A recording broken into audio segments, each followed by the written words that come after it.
They thought it would be a quiet drive to a ballet retreat, a father, his teenage daughter, and a borrowed sense of peace on a cold morning. What they didn't know was that the road ahead would tear their family apart.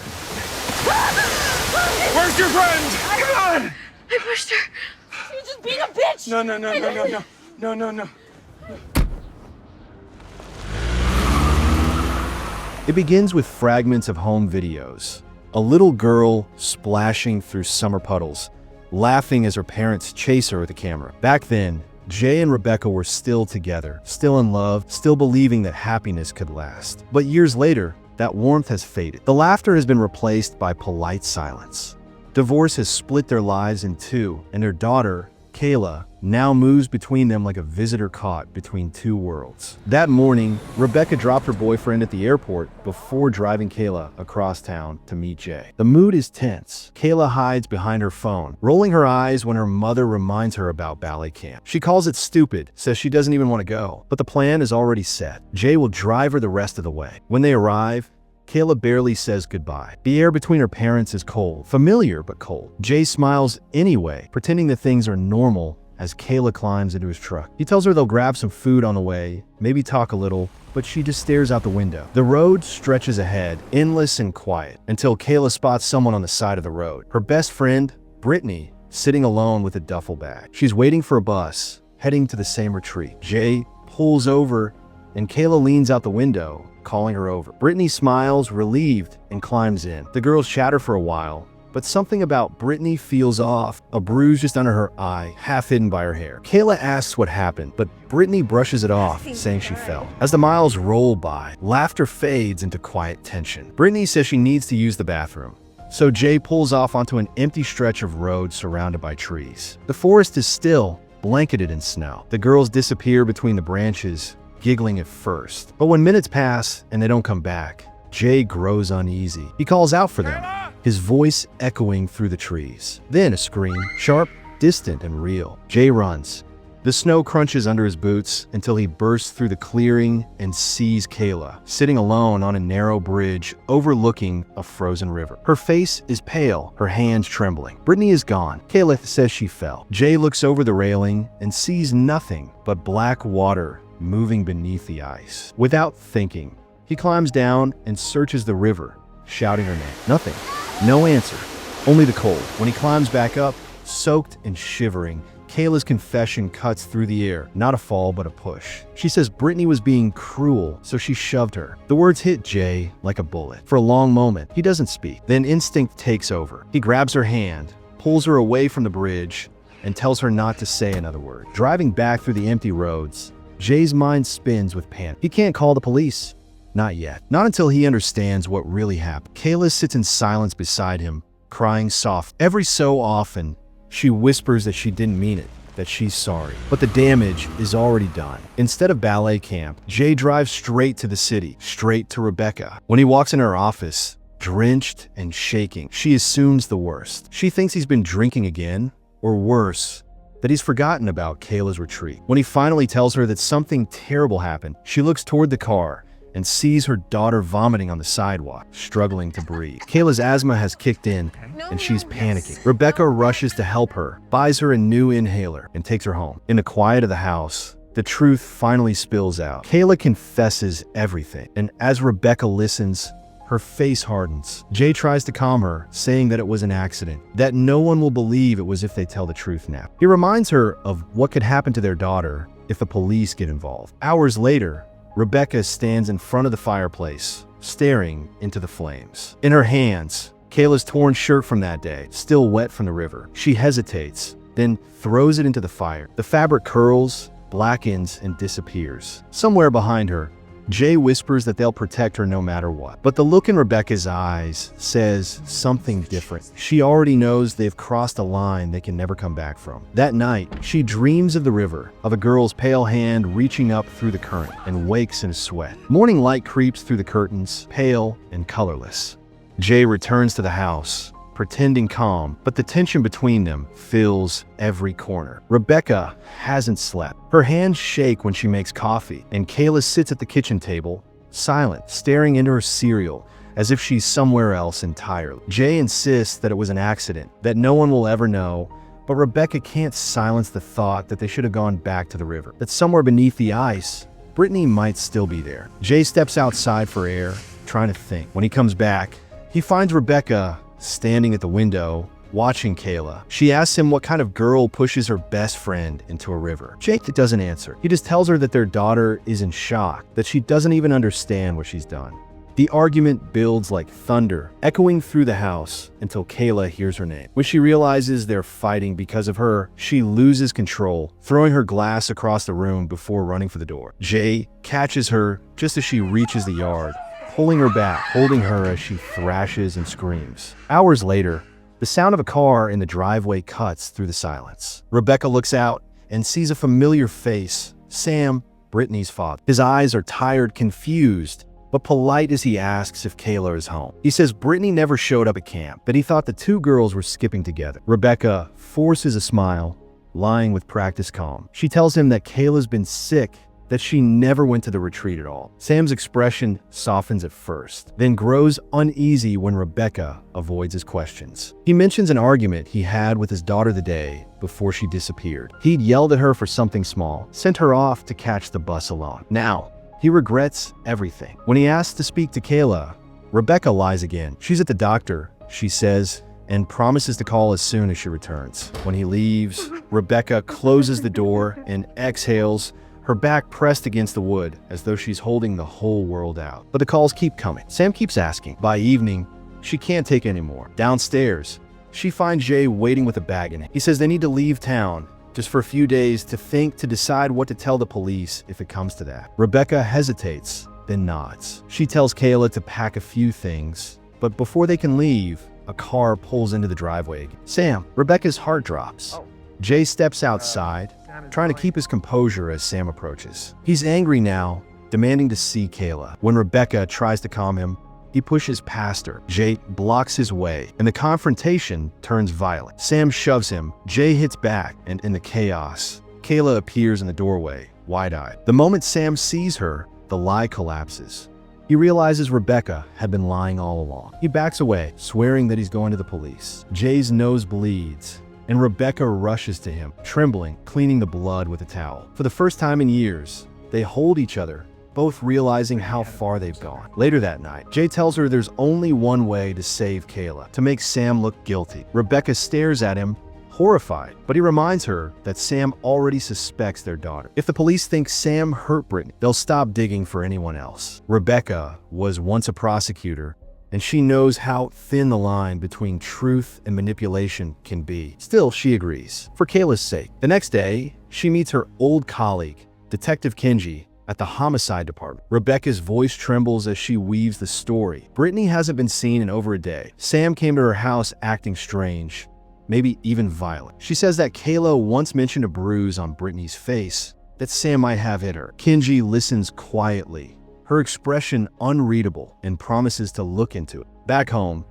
Jay finds Kayla sitting on the floor with a blade pressed against her wrist. The sight breaks him. He kneels beside her, telling her that one mistake doesn't define her, that she's still his little girl, that he loves her no matter what. She whispers that she isn't like Brittany, not beautiful, not perfect. Jay can't find the words to argue. He just holds her close and tells her that everything will be okay. Later, Detective Kenji arrives to speak with Kayla. Rebecca watches from the hallway, her nerves unraveling. Kayla plays along with the story her parents built. Says Brittany told her she and her father fought a lot, that she saw bruises on her face. Every word is a lie wrapped in innocence, and Kenji seems to believe. When she leaves, she thanks Rebecca for her cooperation and says they'll question Sam next. That night, at Sam's house, police lights flash against the snow. Two detectives question him while he insists that he never hurt his daughter, that he's been looking for her since she vanished. His voice cracks when he realizes what they're suggesting. Across town, Rebecca sits on the edge of her bed, shaking. She wanted to protect her daughter, not destroy someone else's life. But now, the wheels are already in motion. The next morning brings no peace. Rebecca wakes to the sound of her phone buzzing. She checks the caller ID,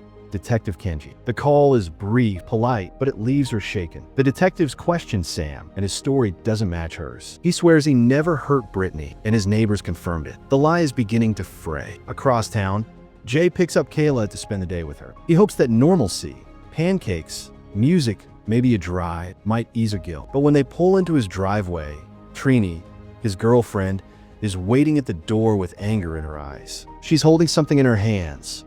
A purse. Brittany's purse. She found it in Jay's car. Jay freezes, instantly realizing what she's holding. He lies without thinking, saying it's Kayla's. Trini doesn't buy it. She storms off, slamming the door, and Kayla slips away quietly while the argument carries through the walls. By the time Jay notices, his daughter is already gone, walking the cold streets toward home. Meanwhile, when two detectives arrive at her office unannounced, they tell her about a new lead. Brittany's phone was last active downtown, near Jay's apartment. Rebecca's breath catches. She lies instinctively, saying she knows nothing, but the detectives exchange a glance that says otherwise. Outside, the sky turns gray as snow begins to fall again. Kayla walks home alone, her hood pulled up, the world around her muffled and distant. Then she hears a car screech behind her. She turns. It's Sam. His face is desperate, almost broken. He gets out and demands to know where Brittany is. Kayla backs away, shaking, stammering something about not meaning for anyone to get hurt. Sam freezes,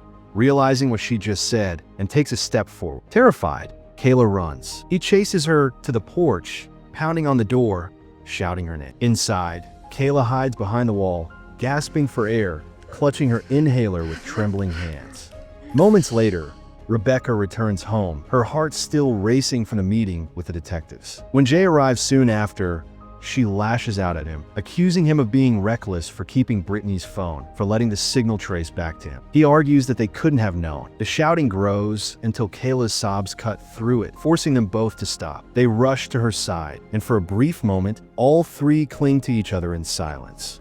A broken family holding onto the illusion of safety. Meanwhile, Detective Kenji stands by the river where the girls were last seen. The water moves slowly beneath the bridge, a few shards of ice floating in the current. Something about the scene doesn't sit right with her. The distance, the timing, the lack of any sign of struggle, it all feels off. She orders another search, this time with dogs. The following day, detectives arrive at Rebecca's door again. Their tone is different now, formal, probing. They've read the text messages between Kayla and Brittany. Messages full of teenage spite and jealousy, and one that chills Rebecca to her core. I could kill her. When they ask if Kayla was near that bridge the day Brittany vanished, Rebecca lies again, saying no. Jay backs her up, but then the detectives drop the final blow. They found Kayla's inhaler near the bridge. The silence that follows feels endless.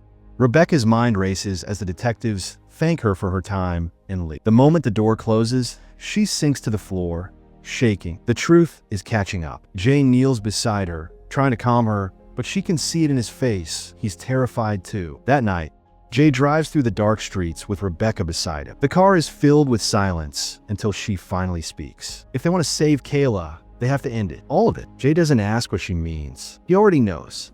Hours later, they park down the street from Sam's house. The neighborhood is quiet, blanketed in frost. Jay steps out, clutching Brittany's phone, while Rebecca waits in the shadows. The plan is simple. Plant the phone in Sam's yard, so the police will trace the signal back to him. Jay kneels in the snow, digging with his hands, but before he can finish, a voice cuts through the darkness. Sam. He's standing just a few feet away, flashlight trembling in his hand, realization spreading across his face. Rebecca freezes, then stammers out an excuse that collapses instantly. Sam steps closer, angry and confused, and Jay rushes forward to grab him. The men struggle, their shouts muffled by the cold night air. In the chaos, Jay forces Sam toward the creek, dunking his head beneath the icy water. Rebecca screams at him to stop. Jay hesitates, breathing hard, his hands shaking. When he lets go, Sam gasps and falls into the mud, coughing. He looks up at them, his voice barely a whisper. He knows. He knows Kayla did it. Jay and Rebecca stumble back to the car, covered in dirt, trembling. Rebecca starts the engine, tears in her eyes. But before they can drive off, Sam appears again, limping, furious, standing in the middle of the road. Rebecca slams the brakes. For a second, time stands still. Then Jay shouts her name, and she hits the gas. The car surges forward. The impact is quick, sickening. They stop a few feet ahead, in the headlights. Sam lies in the snow, blood pooling beneath him. He's still alive, his lips moving, begging for help. Rebecca reaches for her phone, but Jay grabs her hand. If he lives, it's over. Everything. Their daughter. Their lives. Everything. So they watch. They sit in silence as Sam's breathing slows, then stops. When it's over, Rebecca turns off the headlights. The world goes black again. The sun rises over the quiet suburban street, washing the snow in pale light. Inside the house, Rebecca stands at the sink, staring blankly at the streaks of dried blood on her hands. She scrubs until her skin reddens, but the stains don't fade, not the ones on her conscience.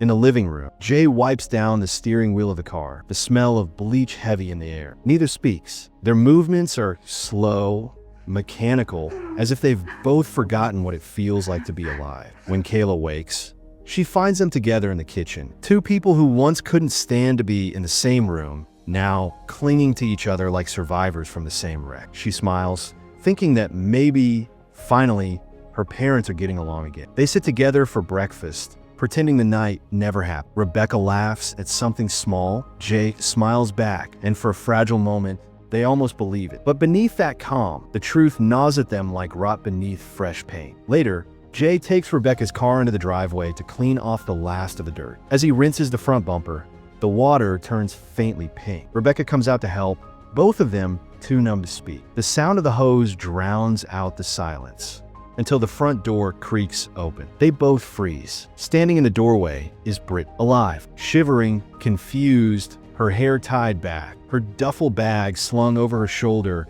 as if she's just come home from a trip. For a long, awful moment, no one moves. Jay's hand goes limp. The hose slips from his fingers, the water streaming across the concrete. Rebecca's breath catches in her throat, her face draining of color. Brittany looks between them, noticing their stunned expressions, the red streaks near the tires, the panic in their eyes. Okay? She smiles nervously, saying she just wanted to grab something from Kayla's room, that she and Kayla made a plan. Her words hang in the cold air like shards of glass.